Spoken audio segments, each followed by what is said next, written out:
Also, when we speak about we, it's local communities, the partners, journalists, friends that have been fighting with us. So it's been a long one, and we've gone through a lot. So I think we can do it. Thanks. Thank you, and I believe your evidence is up, and you can share with us information about the case. If you go to the first slide, so I'll be talking about a project in North Mozambique. It's 2007, they started looking for gas and oil and found, unfortunately, 180 trillion cubic feet of gas. It's one of the biggest recent discoveries. And this area is an area that is a ecological hotspot. It's Mozambique's largest marine reserve. It is a UN biosphere. It has over 1,500 floral species, endemic floral species. It has over 100 coral species, mammals. The numbers are huge. It's a hotspot, very important. And as you can imagine, the communities that depend and protect this environment, more than 80% of the communities are subsistence-based fisherfolk and farmers, and that link between nature and people, the livelihood, basically that connection and people's way of living is inseparable. These projects, as you can see, only one of them has managed to start. That's at Great Arc, and that's Coral South.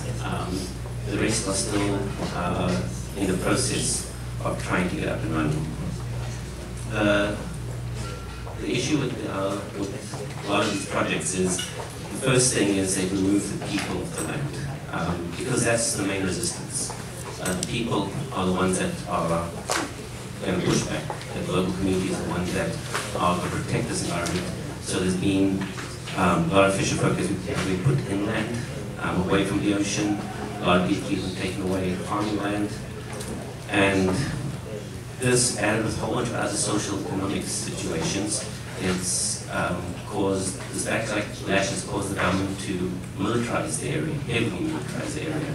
We have Rwandan troops, SADC troops, European funding for the military, and this has taken the whole situation into an area of conflict. We have insurgents, insurgency in the area that are doing regular attacks on the local communities, and there's a whole bunch of human rights abuses by the military on the local communities. On top of this, we have the impacts on the environment, on nature. And one thing that is concerning is, countries like Mozambique, we don't have strong academic sectors. We do not understand, we haven't done any research on our environment, on our ecosystems, how they function. But we're making very big decisions without understanding the implications. There's an arrogance to how these companies come in and think they know what's what. And even simple things, for example, when ships come to pick up cargo, they come empty, and therefore they need ballast water. These are the water they put into the ships to keep the balance and keep the ship stable. These waters are, they take up these waters from other parts of the world, and when they come, they dump this water into, in this case, a pristine marine ecosystem. And there's a lot of foreign organisms in these waters, and these create invasive species. And that's one of the main causes of extinctions and major impacts on the alien species from ballast water. Now, usually shipping lanes are from ports, and cargo is from port to port. But the difference about LNG is they're actually going to places which have never been connected to these shipping methods. And so they are bringing these problems to places like Mozambique, and especially in the north of Mozambique, where it's very sensitive ecosystems. Can you do the next slide? So then you have also, of course, the other impacts. We know about the pollution, but there's others that we don't take serious. And also each project has to justify its impact. So you have a death by 1,000 cuts, because you always consider at least one more. They always break it down to enough small pieces to be able to claim that it's acceptable. But when you put it together, the impacts are really scary. Noise pollution, for example, are things that are sometimes underestimated, especially with mammals like whales and dolphins, especially when you have numerous wells and extraction points. It creates barriers for sound that prevent movement, and many other impacts. So this is well documented, but the other thing I just want to go back is to the communities, because this conflict has forced 800,000 people out of the area.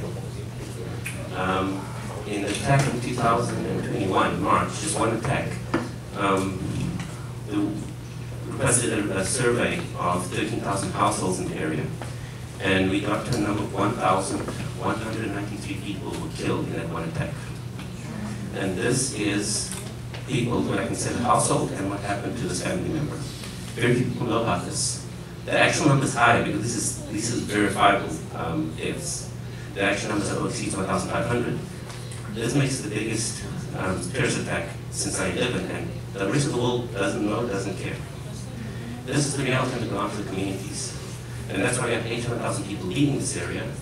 And if we have the local communities that go at home and protect this area, we lose the main battle, the main people in the front line that are pushing back against these projects. And that's something that the ruthlessness of these gas companies. And we talk about we talk about climate, but don't forget, before we start talking about climate, we're really talking about politicization, the human rights abuses, and the impact of these gas companies. Climate now has just made it can reach everybody. Yes, we are suffering it now, but this is a climate, this is a carbon bomb. It's more than all of Europe's emissions if all the gases extracted. So this will reach everybody. But right now it's affecting the local communities that hold this at home, and it is something that I think what we are asking from the judges is that we want to let these gas companies out.